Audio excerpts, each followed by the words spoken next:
अब बात कर लेते हैं गुरमीत राम रहीम और डेरा सच्चा सौदा के द्वारा चलाई गई दूसरी सबसे बड़ी जो सोशल वर्क का कार्य है, जो मानवता भलाई का कार्य है, नशा छुड़ाना। कहने को बहुत आसान है, ये कोई भी आके कह देता है कि हाँ जी नशा छुड़ाते हैं, कोई बात नहीं, हम भी छुड़ाते हैं, हमारे नशा छुड़ाऊ केंद्र हैं। लेकिन ज़रा डीपली सोचिए, एक वो परिवार जहाँ पे कमाने वाला घर का एक ही है और वो शख्स रोज रात को शराब पी के आ रहा है, वहाँ पे उस घर में छोटे छोटे बच्चे हैं, जितना हो सका खर्चा पानी चल रहा है, पढ़ रहे हैं, लिख रहे हैं, ओके। लेकिन रोज रोज घर में शराब पीने की वजह से लड़ाई झगड़ा मारपीट उन बच्चों की माता के साथ होती है, परिवार के साथ होती है। तो उन बच्चों के ऊपर मानसिक तनाव किस हद तक होगा, किस हद तक वो मेंटली प्रेशर को हैंडल कर रहे होंगे, क्या वो अच्छे से पढ़ पाएंगे। हम कहते हैं कि आज के बच्चे देश का भविष्य होते हैं, क्या हमारे देश का भविष्य ऐसे बनेगा? क्या कोई अगर गरीब परिवार है और उसी परिवार का कोई मुखिया ऐसे नशे में, सिर्फ शराब की बात नहीं कर रहे, ड्रग्स, हेरोइन, चरस, स्मैक, क्या क्या कहीं कितने नशे हैं, किसी की भी एक भी लत में लग जाए तो घरों के घर उजड़ते हमने देखे हैं।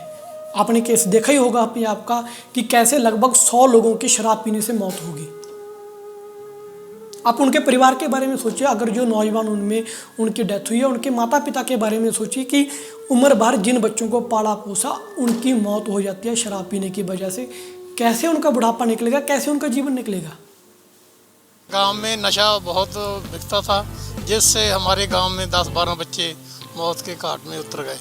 जो कुछ बच्चे तो ऐसे थे जो अपने माता पिता के इकलौते पुत्र से, उन्होंने भैनों ਨੂੰ ਰੱਖੜੀ ਬੰਨ੍ਹਣ भी कोई वीर नहीं रहा।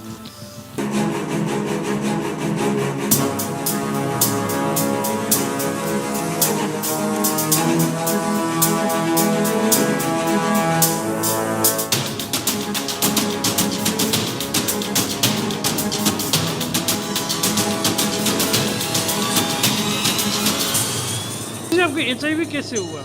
HIV जैसे हुआ सर जी, एक दूसरे का इंजेक्शन ले लिया था किसी का। आपके कई दोस्त हैं यहाँ पे जिनको HIV है? हाँ, कई दोस्त हैं। गुरमीत राम रहीम वो शख्स हैं जिन्होंने नशा छुड़ाने का एक बड़े लेवल पे प्रण लिया, और प्रण ही नहीं लिया, उसके ऊपर काम भी किया। कुछ साल पहले जब गुरमीत राम रहीम ने बठिंडा में सत्संग किया तो माना जा रहा है कि वहाँ पे 2 से 3 लाख लोग एक ही दिन में नशा छोड़ गए। ये है राजन, जो रोज नॉर्फिन के 70 जहरीले टीके लगाया करता था। 70 टीके तक हाल की ਪਿਆ ਰਹਿੰਦਾ ਸੀਗਾ ਬਸ ਪਾਰਕ ਦੇ ਵਿੱਚ, ਹੋਸ਼ ਆਣੀ ਮਾੜੀ ਜੀ ਨਾਲ ਹੀ ਲਗਾ ਲੈਣੇ, ਹੋਸ਼ ਆਣੀ ਲਗਾ ਲੈਣੇ 5-5 ਮਿੰਟ ਬਾਅਦ। ਨਸ਼ੇ ਵਿੱਚ ਰਹਿਣਾ ਹਰ ਟਾਈਮ, ਨਸ਼ੇ ਤੋਂ ਬਗੈਰ ਤਾਂ ਮੈਂ ਤਾਂ ਬੋਲ ਨਹੀਂ ਸੁਣਦਾ ਹੈਗਾ, ਮੈਂ ਬੋਲ ਪਾਵਾਂ। नॉर्फिन, यूनिकम दे फनरगन, डायापाम। गुरुजी से प्रसाद लेने के पश्चात राजन ने सिर्फ 7 दिन में इस भयंकर बीमारी से निजात पाली है। नशे का ऐसा इलाज विश्व में मेडिकल साइंस में कहीं भी नहीं है जहां बिना किसी दवाई के सिर्फ 7 दिनों के अंदर थोड़ी बहुत सेवा सिमरन करके, यानी सिर्फ मेडिटेशन के सहारे हमेशा हमेशा के लिए नशे को छोड़ा जा सके। ये हैं पानीपत के संदीप, जो ये बता रहे हैं कि ये रोजाना नॉर्फिन के 90 टीके तक लगाया करते थे, और डेरा सच्चा सौदा में आने, नाम लेने व जामे इंसान पीने के बाद ये एकदम एक झटके से उस बुरी लत से मुक्त हो गए। डेरा सच्चा सौदा द्वारा किए जा रहे नशा मुक्ति आंदोलन में शराब, हेरोइन, चरस, स्मैक, गांजा जैसे पदार्थों का मुद्दा भी सशक्त तरीके से उठाया जाता है। सबसे बड़ा अजूबा है कि नॉर्फिन के एक दिन में 15-20 से लेकर 70-80 टीके लगाने वाले गुरुजी द्वारा सिखाए गए मेथड ऑफ मेडिटेशन से और आश्रम में 1 हफ्ता रहकर सेवा करने से बिल्कुल ठीक हो जाते हैं। अब जो नशे का कारोबार कर रहे हैं, जो माफिया इनके पीछे नशे का काम कर रहा है, तो जाहिर सी बात है, या फिर जिनके ठेके हैं, या फिर जिनको अच्छा खासा नशे के कारोबार से कमीशन आ रहा है, वो जाहिर सी बात है गुरमीत राम रहीम के बारे में अच्छा तो सोचेंगे नहीं, किसी भी हालत में नहीं सोचेंगे। फिर होती है गेम कि इस बंदे ने या इस संत ने हमें इतना परेशान किया, इतने लोगों का नशा छुड़ा दिया। आप एक मोटी सी एग्जांपल ले लीजिए। माना जाता है कि गुरमीत राम रहीम के 6 करोड़ फॉलोअर्स हैं। हम 6 करोड़ की बात नहीं करेंगे, हम बात करेंगे 1 लाख फॉलोअर की। सिर्फ 1 लाख फॉलोअर्स, मान लीजिए वो 1 लाख लोग नशा छोड़ गए। अगर एवरेज निकाल लें तो हम एक शराब की बोतल 100 रुपये की है, 1 लाख को 100 से मल्टीप्लाई किया तो 1 करोड़ हो गया। एक दिन का 1 करोड़, सिर्फ हम 1 लाख की बात कर रहे हैं।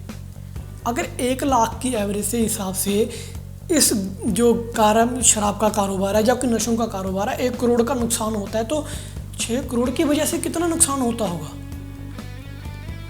फिर गुरमीत राम रहीम के खिलाफ तो साजिश होनी ही थी। इस बात की सजा मिली है कि उन्होंने समाज का भला सोचा, समाज से नशा दूर करने की सोची। आप एक बार उन परिवारों को, उन घर की औरतों के बारे में सोचिए कि घर का मर्द शराब पी रहा है, लेकिन औरतें जो घर की वो बाहर जाती है, काम करती है, लोगों के घरों में काम करती है, सफाई का काम करती है या कुछ भी करती है, उसके आने के बाद वो मर्द उसको मार पीट के कुछ पैसे ले जाता, फिर भी चोरी छुपके से वो बचा के अपने बच्चों की पढ़ाई लिखाई का खर्चा भी निकालती है। किस तरफ जा रहा है हमारा देश? ऐसे बनेगा हमारा देश सुपर पावर? नहीं बन सकता ऐसे हमारा देश सुपर पावर, क्योंकि जब तक हमें हमारे समाज से हम ये कुरीतियाँ दूर नहीं करेंगे, हमारा देश सुपर पावर बन नहीं सकता। धर्म गुरु माना जाता है हमारे देश को दुनिया का, लेकिन दुख की बात यह है कि जहाँ पे सबसे ज़्यादा धर्म होने की बात कही जा रही है, धर्म का तिरस्कार भी हमारे देश में हो रहा है। बहुत सी साधारण सी बातें हैं जी जो हम आपसे साझा कर रहे हैं कि हमने अक्सर देखा होगा, पढ़ा लिखा होगा कि हाँ जी हाँ, डेरा सच्चा सौदा 134-35 मानवता बढ़ाई के कार्य कर रहा है, ओके, लेकिन हमने कभी उनके ऊपर डीपली रिसर्च करके नहीं सोचा। नशे की बात हम कर रहे हैं, तो अगर नशे का गुलादी खासकर पंजाब हरियाणा को बनाया जा रहा है, तो इसका मेन कारण है क्योंकि पंजाब, आपने इतिहास में पढ़ा ही होगा कि अगर जो बाहर से हमलावर आए हैं वो ज़्यादातर पंजाब के एरिया से आए हैं। अगर उन्हें भारत के ऊपर कब्जा करना था तो सबसे पहले सीना चौड़ा करके पंजाब का एरिया जो क्षेत्र था, पुरातन पंजाब का, वो क्षेत्र आगे खड़ा था। तो सबसे ज़्यादा ड्रग्स नशे भी आज पंजाब के एरिया में ही है। क्यों? क्योंकि अगर पंजाब के जवानी नौजवान जो लोग हैं जो पंजाब हरियाणा के ख़त्म कर दिए, तो भारत देश को गुलाम बनाना आसान है, कोई टकराने वाला नहीं रहेगा। फ्रंट एंड पे कौन लड़ेगा? नौजवान तो सारे नशे के गुलाम हैं। इसलिए गुरमीत राम रहीम बार बार अपने सत्संगों में भी कहते रहे हैं कि जो पंजाब हरियाणा या कहीं भी नशा जो फैल रहा है, हमें लगता है जो बाहरी साजिशों की कोई चाल है, जो बाहरी हमारे षड्यंत्रकर्ता बैठे हैं, हमारे देश के दुश्मन। बिल्कुल। अब एक लो लेवल पे भी सोच लीजिए, हम नशे के आदी हो रहे हैं, उससे सबसे बड़ा नुकसान होगा हमारी मेंटल पावर को, हमारी विल पावर को, हमारे आत्मविश्वास को।